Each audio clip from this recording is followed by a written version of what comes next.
Homage to fundamental teacher Buddha Shakyamuni, homage to wisdom. Warrior Manjushri, homage to all lineage benevolent masters. The Dharma, infinitely profound and subtle, is rarely encountered even in 1,000,000 eons.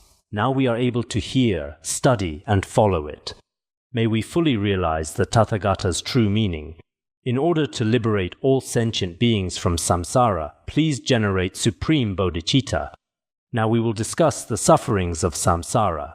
In the sufferings of samsara, we have explained the higher realms and lower realms, that is, the entire sufferings of the 6 realms have been expounded separately. Yesterday, we concluded with the sufferings of the gods. We also quoted the scriptural testimony of Nagarjuna. First, these celestial beings experience happiness, but afterwards they fall into the 3 lower realms and suffer greatly. I remember in the Sundry Similes Sutra, there is also a story of celestial beings eventually falling into the animal realm.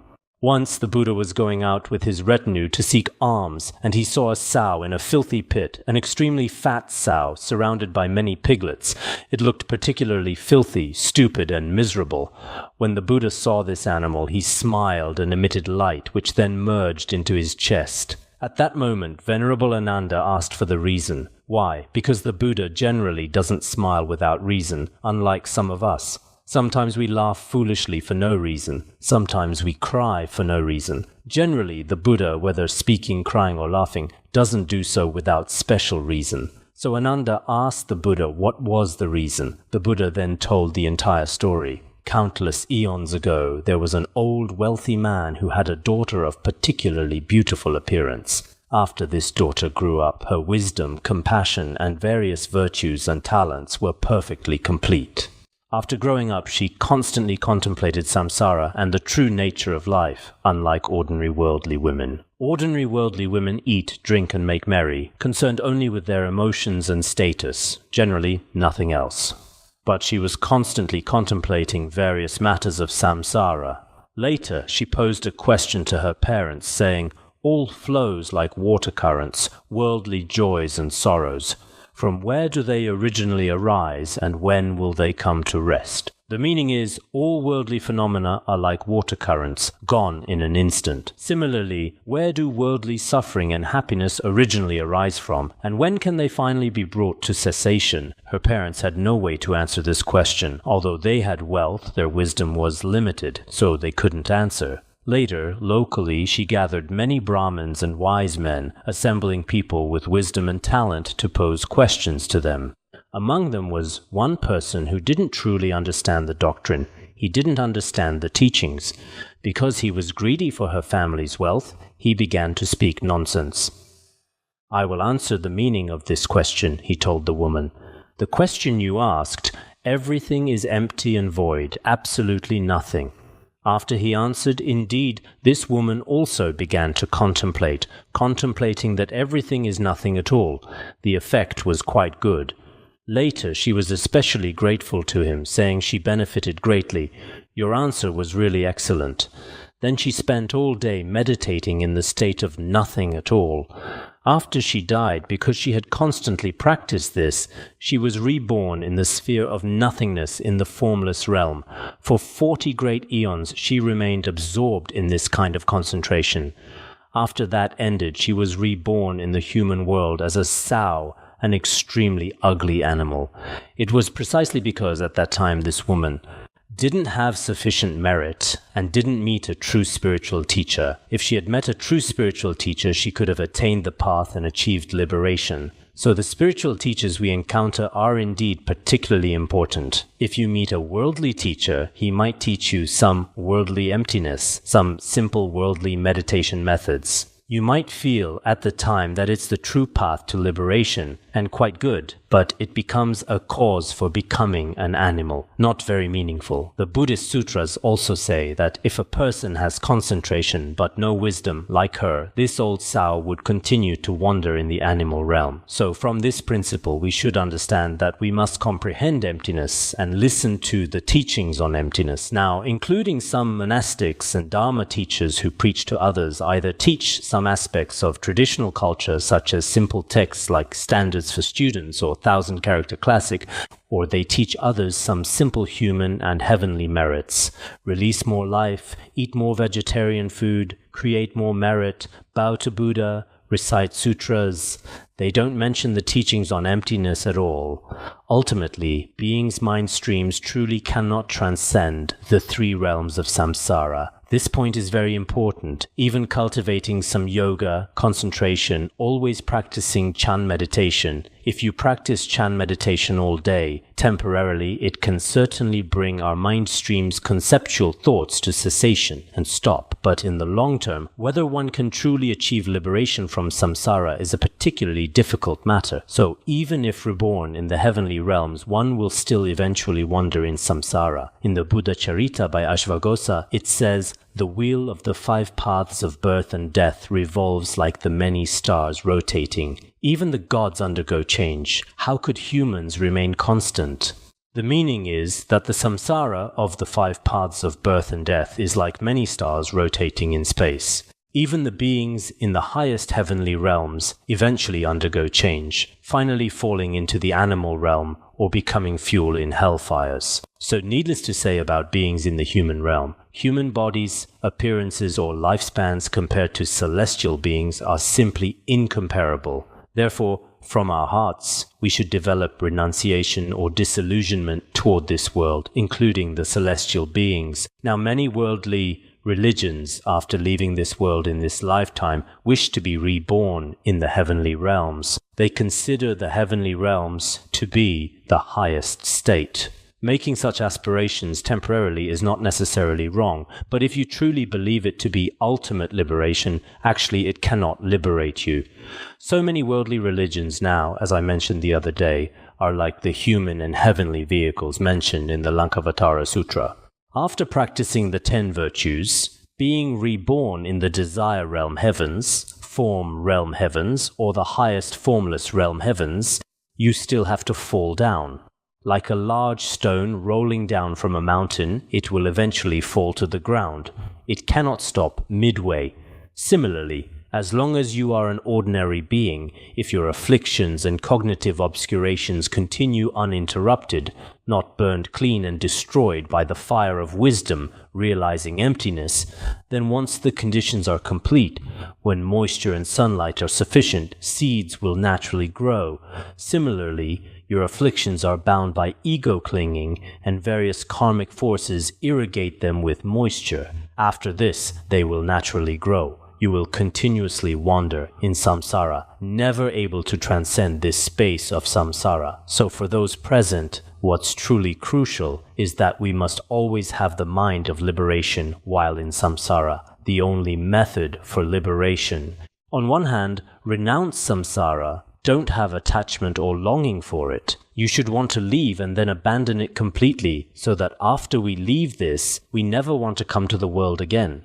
It's like truly seeing it as a person who has fallen into filthy excrement. When you come out, you never want to fall in or stay in there again. Just like this, completely towards samsara, like Rigdzin Jigme Lingpa, the teacher of Patrul Rinpoche, Jigme Gyalwe Nyugu, toward all of samsara's fame, wealth, and riches, completely developed the greatest renunciation. If in our mind streams we truly develop such wisdom, then we have hope for liberation. Otherwise, many people studying Buddhism are completely just superficial actions, merely external behavior. They cannot cut the root or seeds of samsara. From the above reasoning, we can clearly see that no matter where one is reborn among the 6 realms, heavenly realms, asura realms, human realm, or the 3 lower realms below, none depart from the nature of suffering or exceed the scope of suffering. From beginning to end, they are surrounded by suffering, continuously tormented by suffering. It's like being in a fire pit that burns every day, or having no sense of security even for a moment, like the Rakshasa realm, where Rakshasa women devour beings daily. Or like already drowning in a whirlpool, where one will suffocate within minutes, or amidst sharp weapons, on the edge of sword blades, or fallen into a filthy pit.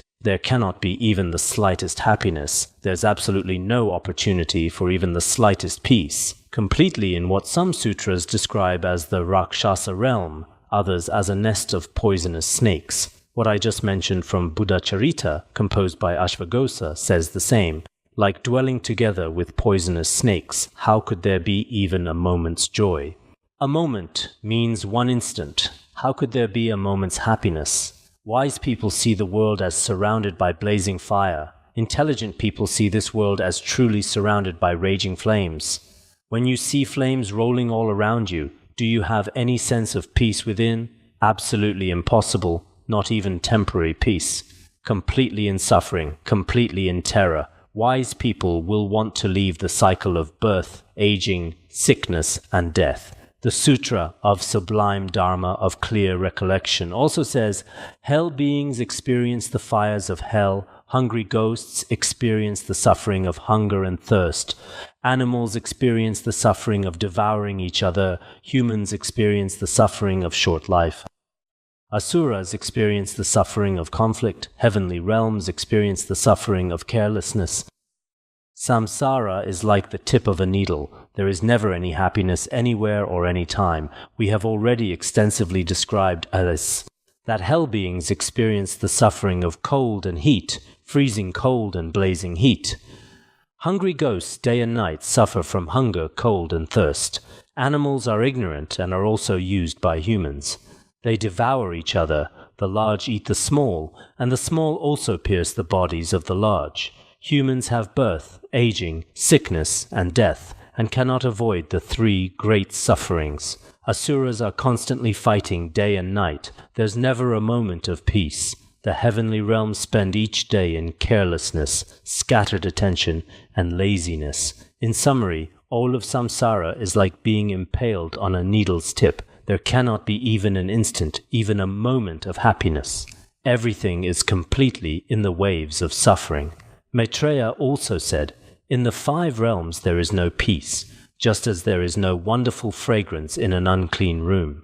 As for the 5 realms, asuras are sometimes placed in the heavenly realms, sometimes among animals. In the 5 realms there is no peace, just as in an unclean room. Is there wonderful fragrance? Impossible.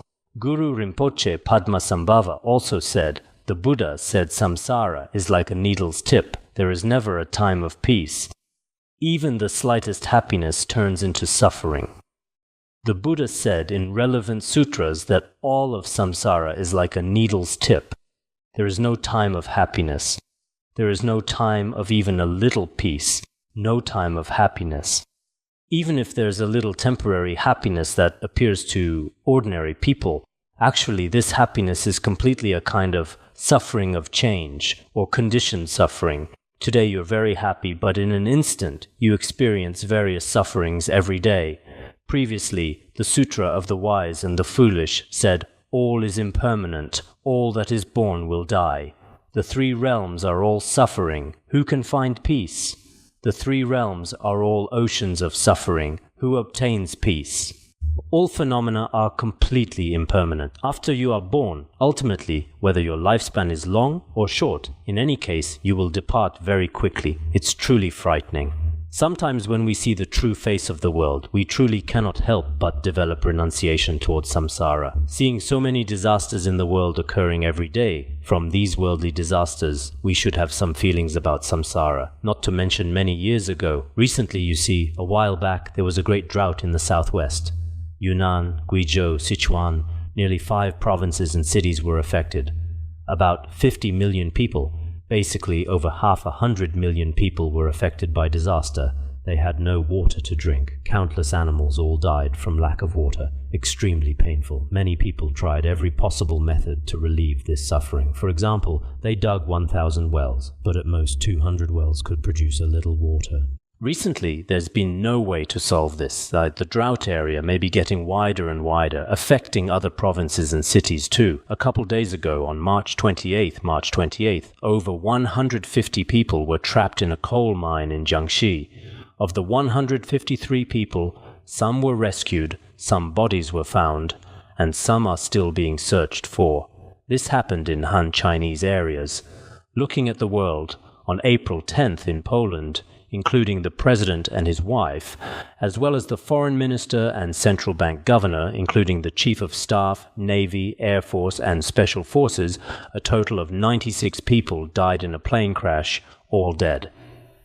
However, they said the president's plane was already 26 years old and should have been replaced. But because their country has a democratic system, the president had no authority to replace it. Last year and the year before, they kept discussing it, but it wasn't approved. It's said that a few months ago there was major maintenance, so it should have been relatively good. But later, indeed, everyone died. They all died.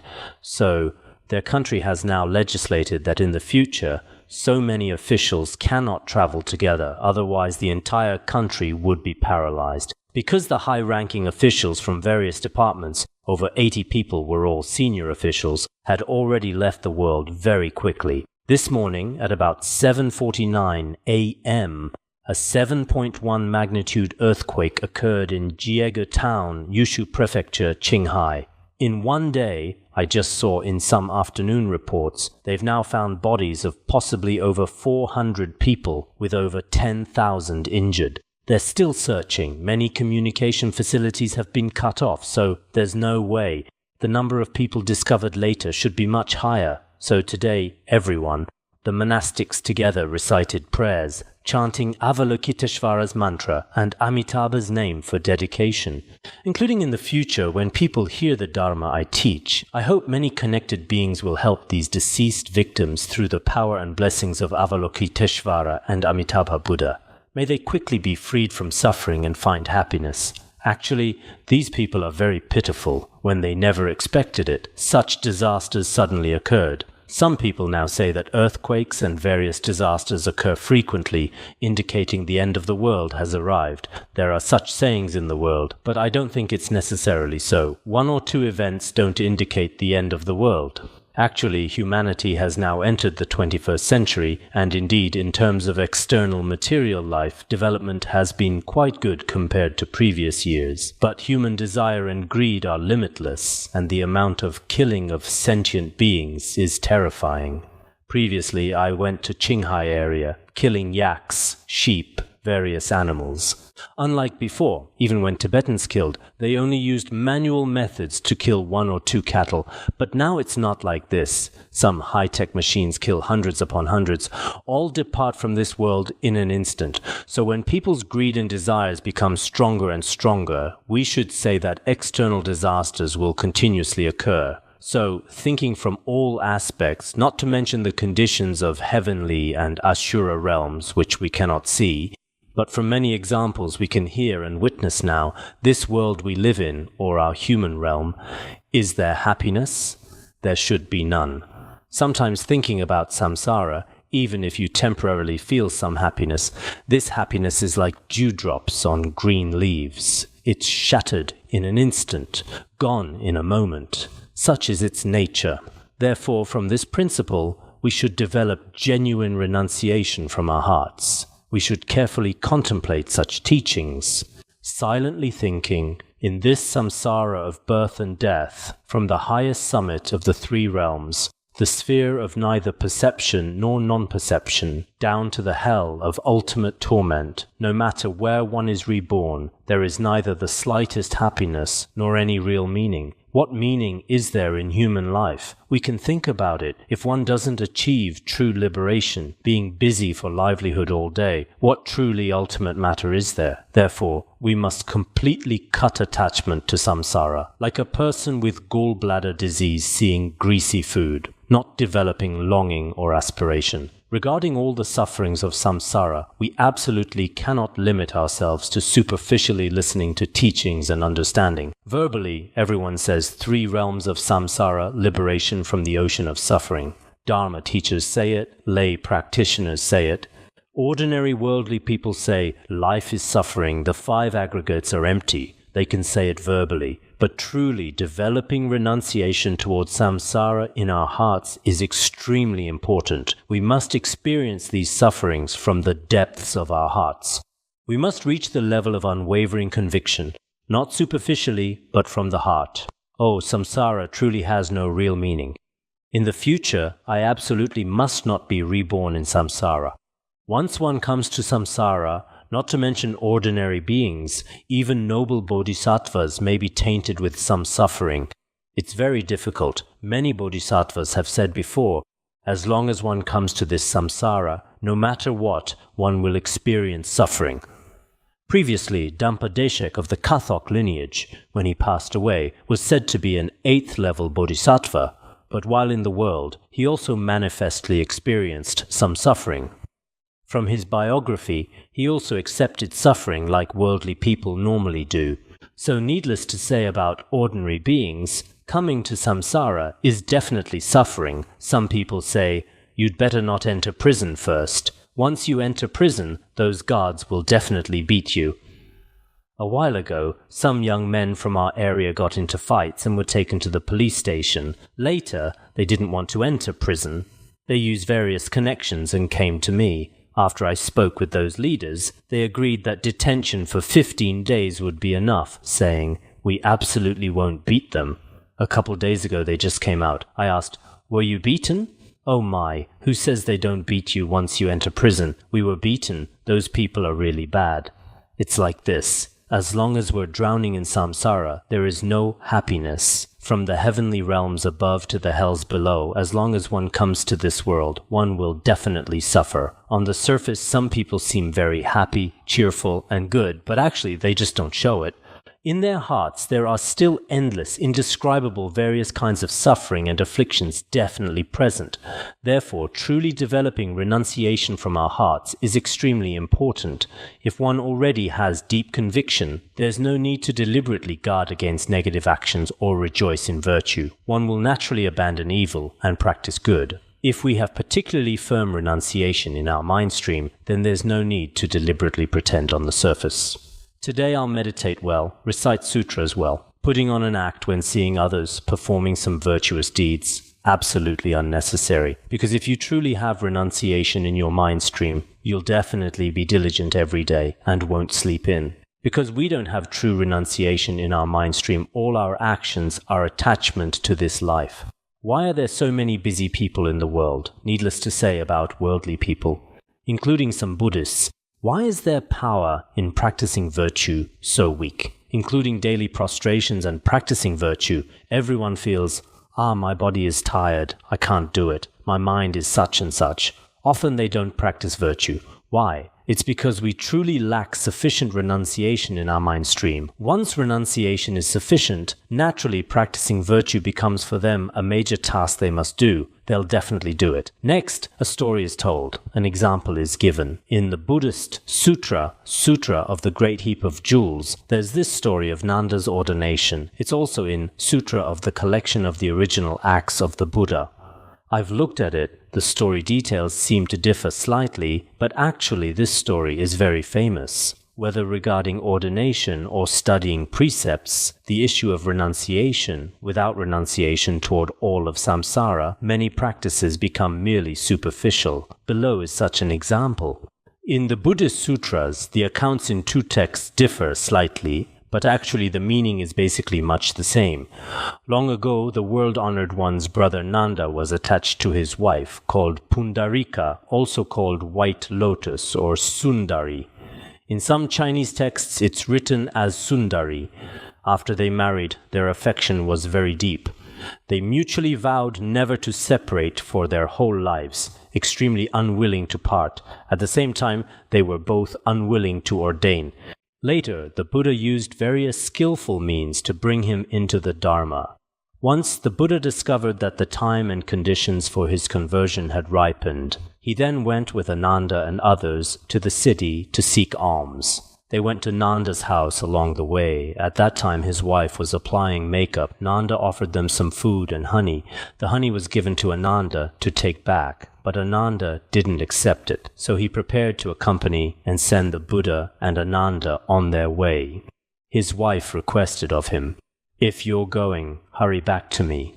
You must return before the makeup I've applied dries. If you don't come, I'll settle accounts with you properly."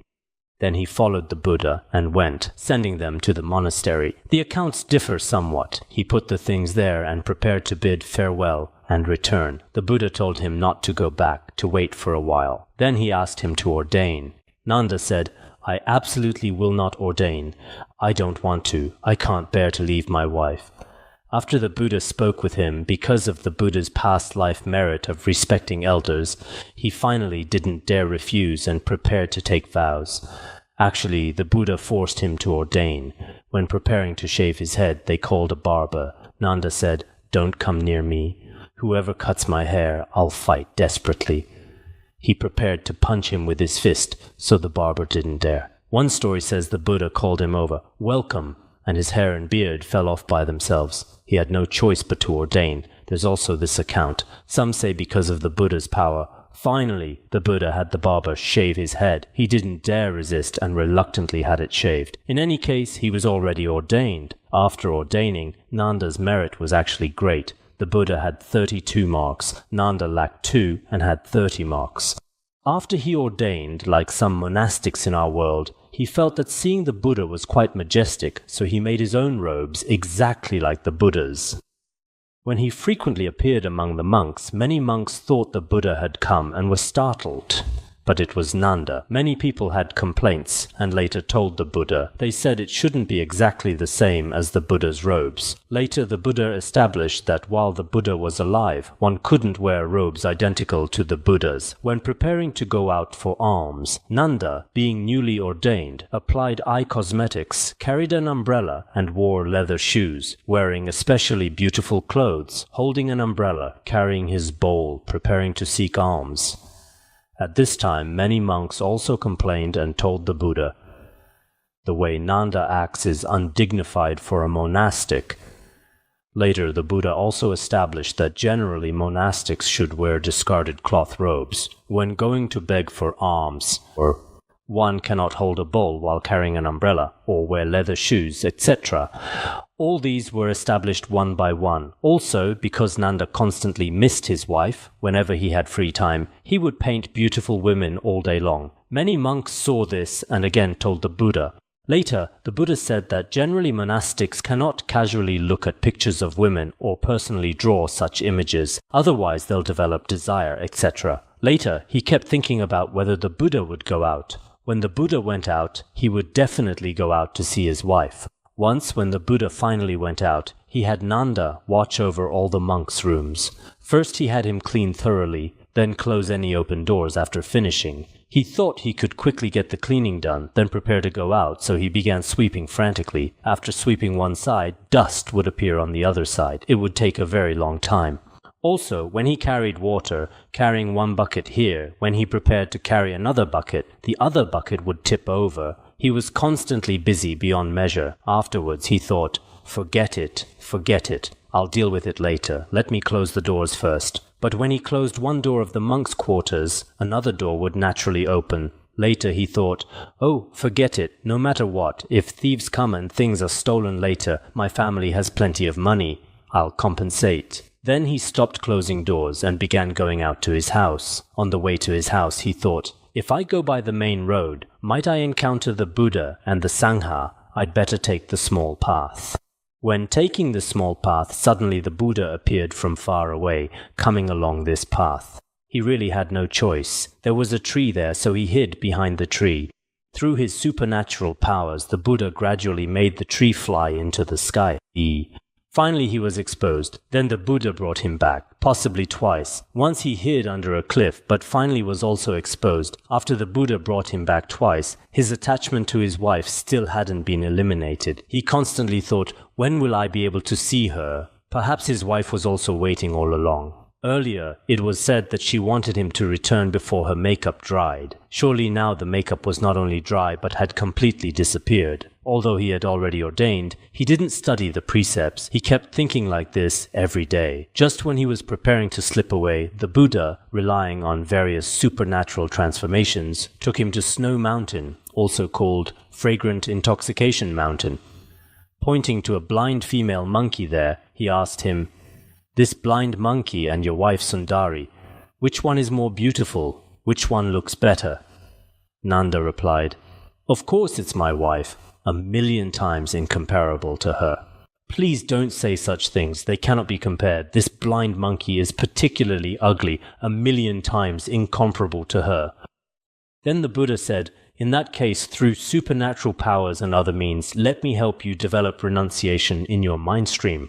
Later he said, would you like to go to the heavenly realms to see the celestial palaces? He said, yes. If you're willing, hold on to my robes and we can go to the heavenly realms. So Nanda held on to the Buddha's Dharma robes and instantly soared to the heaven of 33. Arriving at the heaven of 33, the world-honored one sat in one place and let Nanda go look around by himself.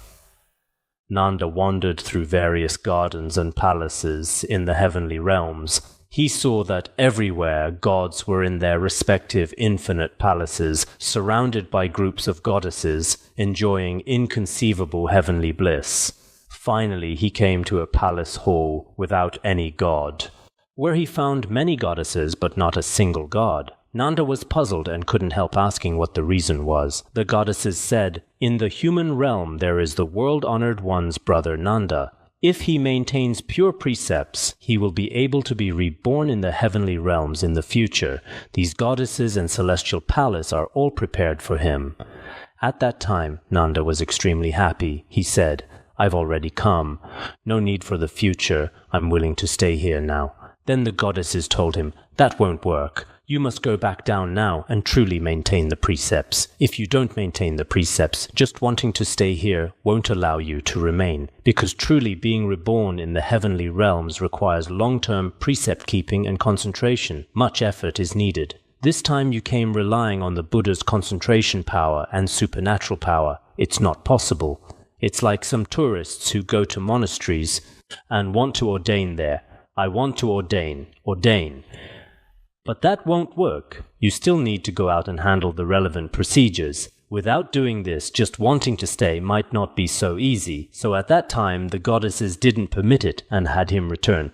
Finally, his heart was still suffering when he came down. After coming down, when he met the world-honored one, his heart was still very happy. When returning to the world-honored one's presence, the world-honored one asked, "Did you see the heavenly realms? How were the conditions there?" He said he had already seen them.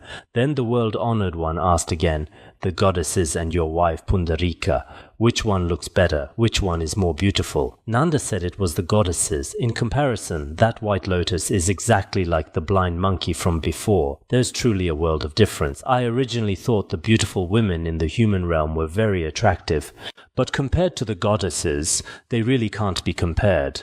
Now I still have hope. After he came to the human realm, there was no need to tell him anymore. He also developed renunciation toward his wife. Then he maintained pure precepts, not like before.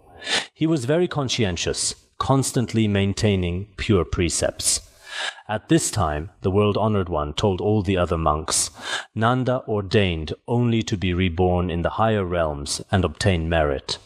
You ordained to obtain liberation and nirvana from the three realms of samsara, so the paths you're walking are completely different. Therefore, from now on, you cannot speak with Nanda, you cannot talk freely with him, or sit together with him. Even your robes cannot be hung on the same wooden pole. You also cannot eat together, recite sutras together, or place your bottles and bowls together." It was like treating someone with an infectious disease in a group. His requirements for the monks were very strict.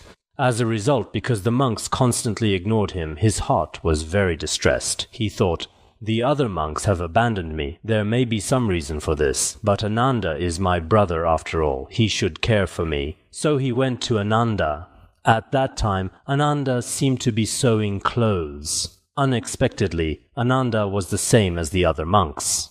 As soon as he saw Nanda coming, he immediately got up and left. He was particularly unhappy and followed Ananda, asking, "What exactly are you all doing? Everyone looks at me as if I'm particularly disgusting. What exactly did I do wrong?" He was very sad and asked Venerable Ananda. Then Ananda told him everything in detail. The world-honored one said, "Your motivation and purpose is only for human and heavenly merit. We want to attain liberation, so we have completely different goals from you. Only then did he know that it was the world-honored one who told them not to pay attention to him. His heart was very sad, no matter what. Among the many in the human realm, among the monks, they ignored him and said his goal was impure. But he himself, because all his life he had been attached to beautiful women in the human realm before, and now was attached to goddesses in the heavenly realm, his mind stream had great attachment. Some Vinaya texts say that among the Buddha's disciples, the one with the greatest anger was Angulimala, who finally also attained arhathood. The one with the greatest attachment was Nanda, who also finally attained arhathood. The reason is also this, because all his life he was a lay practitioner, told me.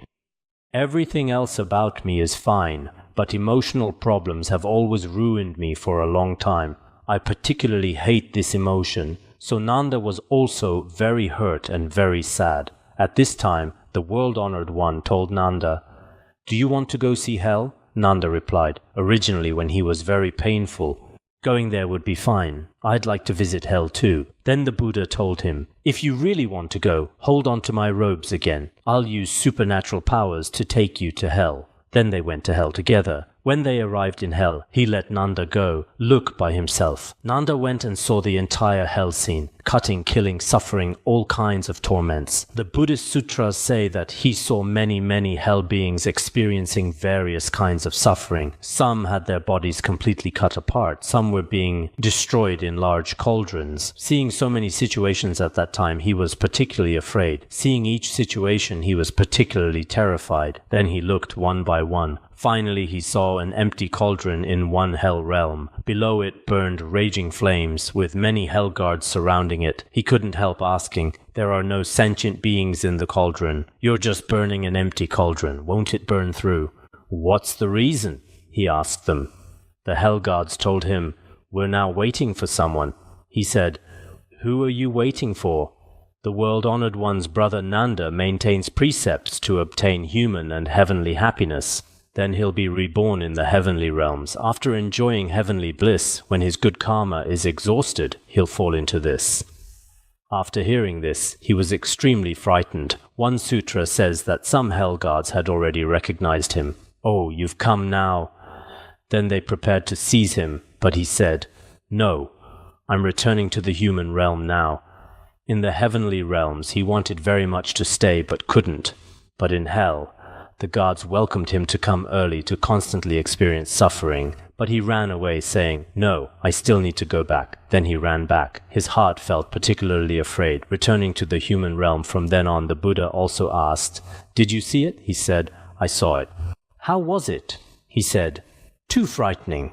I definitely cannot maintain precepts for human and heavenly merit when I return." After he returned, he was also very conscientious. He deeply realized that even if reborn in heaven, one will ultimately fall into the lower realms. Actually, the content of this story is indeed very profound.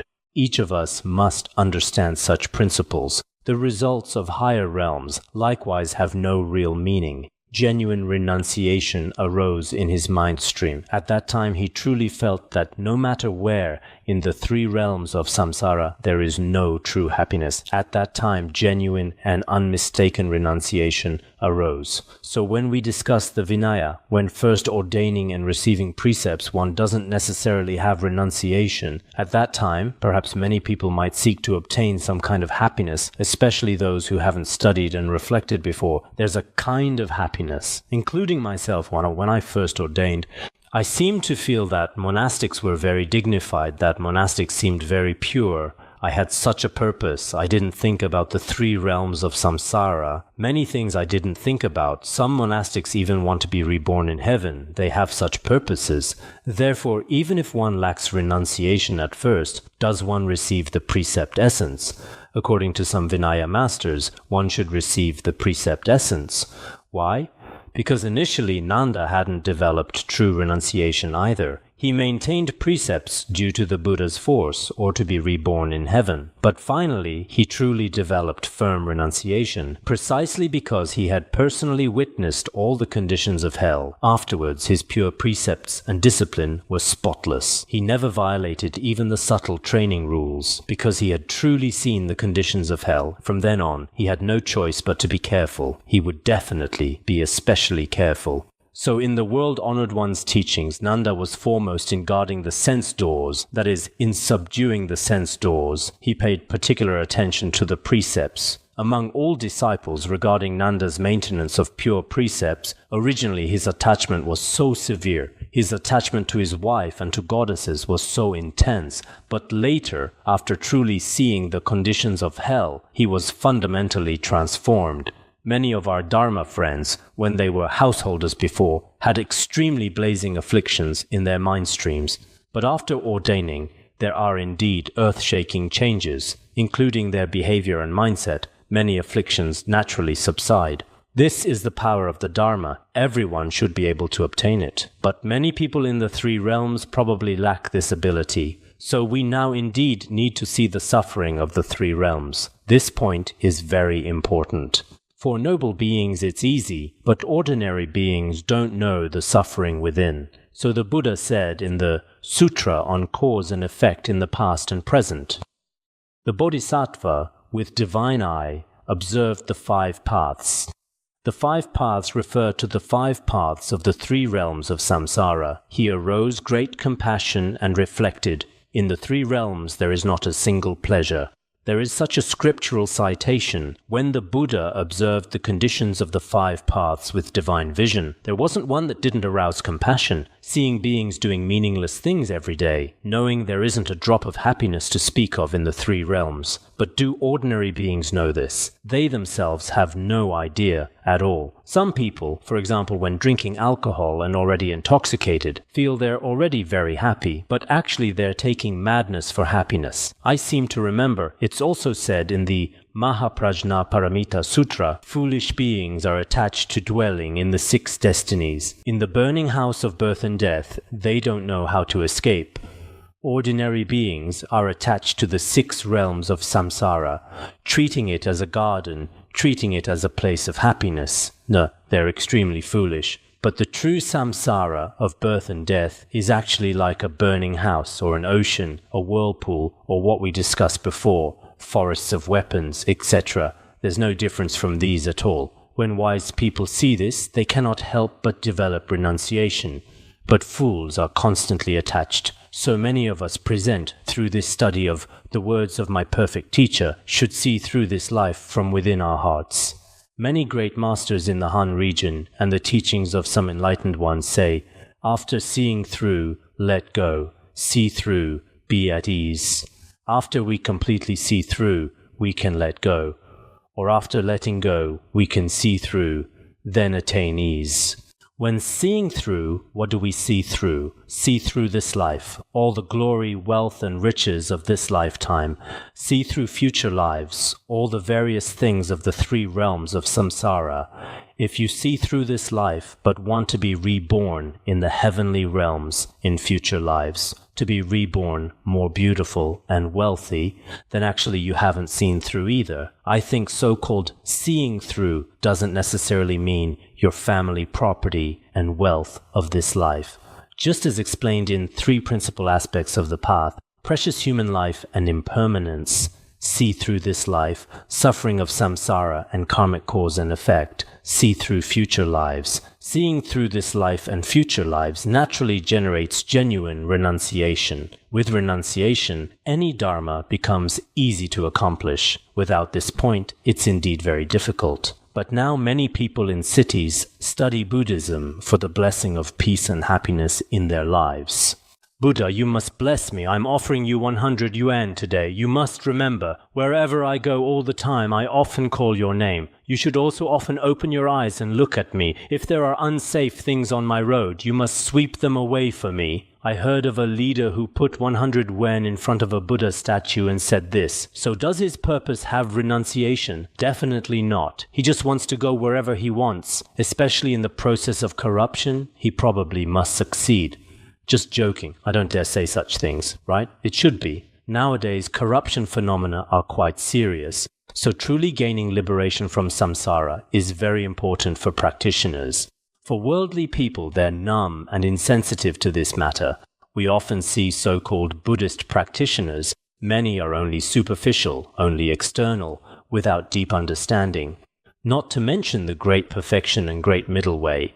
These are even more unnecessary to mention. Among the 5 preliminaries, the common preliminary of samsara's suffering, many people have no feeling at all in their mind streams, yet they themselves speak as if they're really excellent, considering themselves to be Buddhas. They casually make a lotus for themselves and sit on it thinking, I've already become a Buddha, how happy. Such phenomena, many principles they don't understand. This we can also understand because they think becoming a Buddha or being a Bodhisattva is equivalent to being a successful entrepreneur among people or a relatively wealthy person.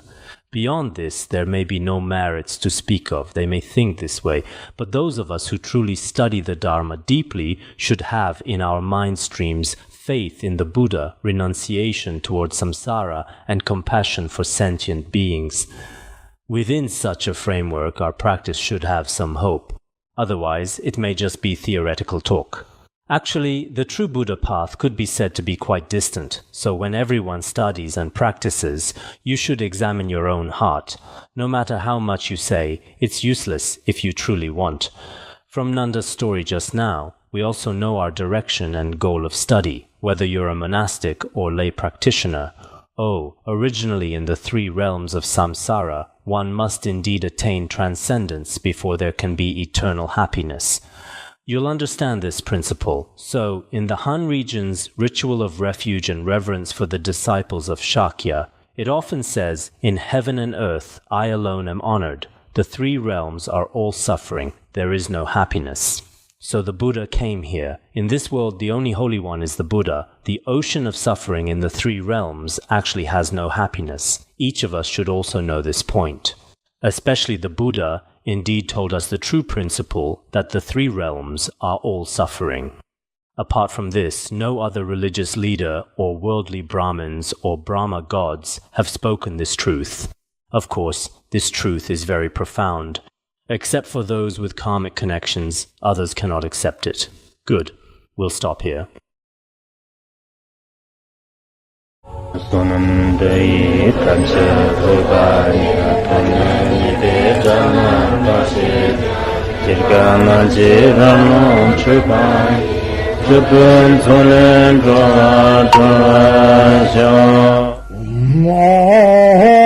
Bandara Badna Sagarda Bandara Badna Sada Bandara Badna Sagarda